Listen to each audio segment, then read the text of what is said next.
जो narcissist parents होते हैं वो अपने बच्चों के सेल्फ कॉन्फिडेंस, सेल्फ इस्टीम को पूरी तरीके से ख़त्म कर देते हैं, ज़ीरो कर देते हैं।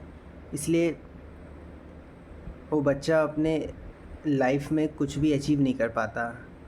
अचीव करना तो बहुत दूर की बात है, उसे समझ ही नहीं आता। उसका जो दिमाग है वो सुन्न पड़ जाता है। वो सोच नहीं पाता कि क्या सही है क्या गलत है। वो डिफरेंशिएट नहीं कर पाता किसी भी चीज़ों में। उसका करंट सिचुएशन इतना टॉक्सिक होता है, उसके अपने ही पेरेंट्स से टॉक्सिसिटी झेलनी पड़ती है। उसके बावजूद उसे क्लियरिटी नहीं मिल पाती कि ये टॉक्सिसिटी हो क्यों रही है। पेरेंट्स कर रहे हैं तो पेरेंट्स क्यों कर रहे हैं, पेरेंट्स को तो नहीं करना चाहिए। तो उसका सेल्फ़ इस्टीम इतना ज़्यादा ब्रेक कर दिया जाता है, ऑलमोस्ट ज़ीरो कर दिया जाता है उसी के नार्सिसिस्ट मदर फादर की वजह से, कि उसका दिमाग का जो एबिलिटी होता है, अंडरस्टैंडिंग एबिलिटी, थिंकिंग एबिलिटी, ये सब लो हो जाता है, बहुत लो हो जाता है।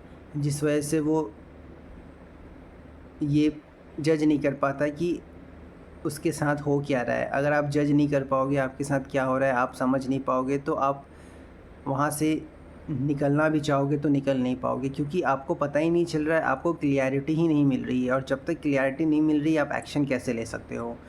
एक्शन कम्प्लीटली डिपेंड करता है क्लियरिटी पे। अगर आपको क्लियरिटी मिली है तभी उसके अकॉर्डिंग आप एक्शन ले पाओगे।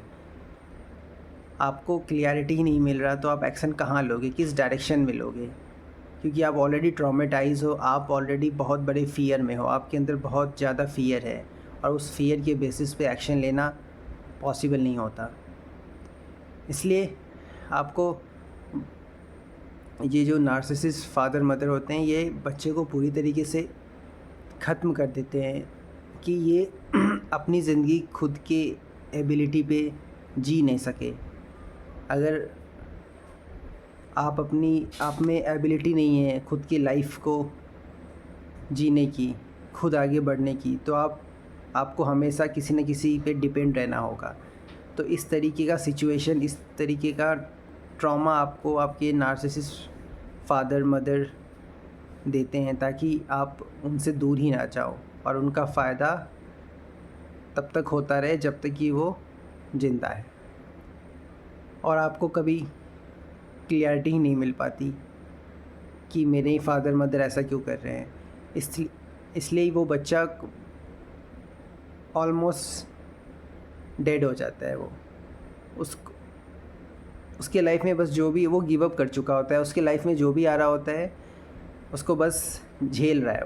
वो जी नहीं रहा है, वो बस झेल रहा है, क्योंकि वो गिव अप कर चुका है। जब हम गिव अप कर देते हैं तब हम झेलने लगते हैं किसी भी चीज़ को, क्योंकि लड़ाई तो तब करते हैं ना जब हमने गिव अप नहीं किया है। अगर आप झेल रहे हो किसी भी सिचुएशन को, इसका मतलब आपने गिव अप कर दिया है, तभी आप झेल रहे हो।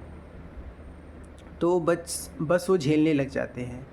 तो ऐसे सिचुएशन में वहाँ पे आपको डिवाइन, ये गॉड, ये यूनिवर्स एक अवेकनिंग की जर्नी के थ्रू आपको क्लियरिटी देना शुरू करता है। और क्लियरिटी देने से पहले आपको हील करना शुरू करता है, क्योंकि जब तक आपके अंदर जितने भी ट्रॉमास है, जब तक वो हील नहीं होंगे तब तक आपको क्लियरिटी मिल ही नहीं सकता। दूसरा ये कि आपकी जो करेंट रियलिटी है उसको इतना हार्ड कर देता है, उसको इतना हार्श कर देता है, उसको इतना नेगेटिव कर देता है, उसको इतना प्रेशर वाला कर देता है कि आपको एक पुश मिलता है अपने बाहर के सराउंडिंग से। आपको एक पुश मिलता है कि यहाँ से अब छोड़ने का वक्त आ चुका है, जाने का वक्त आ चुका है। क्योंकि अचानक हीलिंग में थोड़ी सी टाइम लगती है। जितना टाइम तक आपकी हीलिंग चलनी थी टॉक्सिक एनवायरनमेंट पे रह के, वो हो चुका है। अब आगे की हीलिंग वहाँ नहीं हो सकती, क्योंकि वो एनवायरनमेंट पूरी तरीके से टॉक्सिक है। आप टॉक्सिसिटी के बीच में हो, टॉक्सिसिटी आपको जंजीरों की तरह घेर रखा है। इसलिए अब वहाँ रह के और नेक्स्ट लेवल की हीलिंग नहीं हो सकती, और नेक्स्ट लेवल की हीलिंग नहीं होगी तो आपके लाइफ में नेक्स्ट लेवल का चेंज नहीं आ सकता। इसलिए आपकी जो बाहर की रियलिटी है वो आपको हर तरीके से एक प्रेशर क्रिएट करती है ताकि आप वहाँ से निकलो, एनी हाउ निकलो, बस आपको निकलना है। आप किसी भी तरीके से निकलो, जॉब के थ्रू निकलो, किसी भी तरीके से निकलो, आपको वहाँ से निकलना ये आपका पहला स्टेप होता है। उसके बाद नेक्स्ट प्रोसेस धीरे धीरे चलना स्टार्ट होता है और वो आपको एक के बाद एक क्लियरिटी मिलने लग जाती है कि आपको क्या करना है, कैसे करना है, कहाँ जाना है, कितना जाना है। इसलिए आप इस जर्नी में आप फेथ रखो। अगर आप इस प्रोसेस में हो तो आप फेथ रखो, क्योंकि ये सब आप ही के लिए हो रहा है और एट द एंड विनर आप होगे। क्योंकि जब आपकी जर्नी स्टार्ट होती है ना, तो किसी का कर्मा स्टार्ट होता है, किसी का डाउनफॉल स्टार्ट होता है।